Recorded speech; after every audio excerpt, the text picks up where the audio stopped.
Hey, it's Amy Newmark. I'm off for another week of working on my book, Chicken Soup for the Soul, Maverick with a Mission. It's coming out in October and I have to finish it. So this week, we're going to replay our second week of the Chicken Soup for the Soul podcast. These are episodes that ran in late February and early March. Chances are you haven't heard these yet, so I hope you'll enjoy them.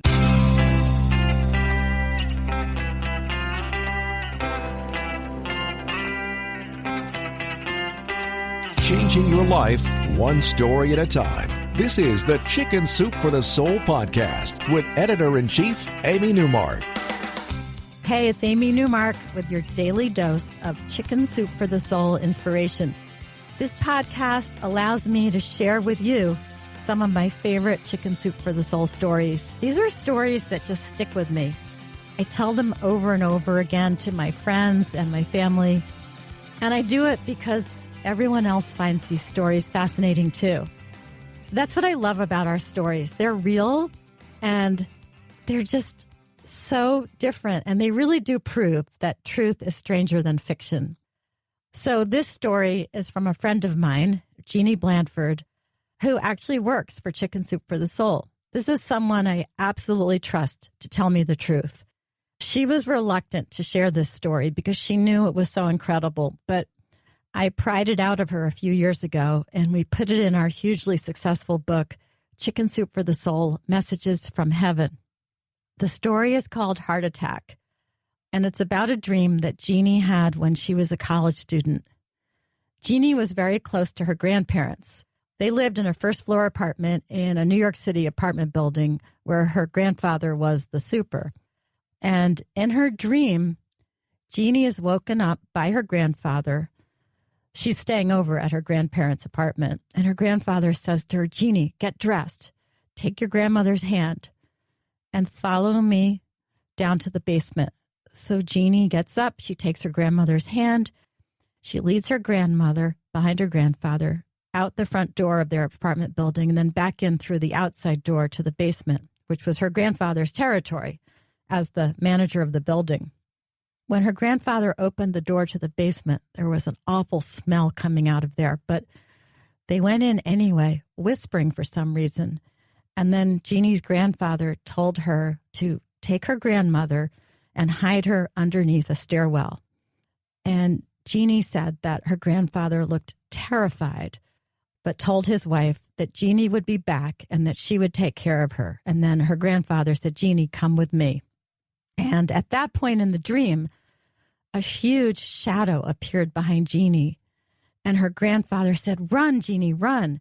And she ran, but she looked back and she could see like this silhouette stabbing her grandfather in the heart. Jeannie woke from that dream and she was crying. And then she realized with relief that it was just a nightmare. So she went off to college. And she was sitting in an afternoon class when she suddenly stood up right in the middle of the class and said, "My grandfather just died." She just knew. This was almost 40 years ago, by the way. There were no cell phones. Jeannie drove home and she got the news she expected when she arrived. Her grandfather had died of a heart attack at the exact moment she had stood up in class and said that he was dead. He had been working outside that day, raking leaves.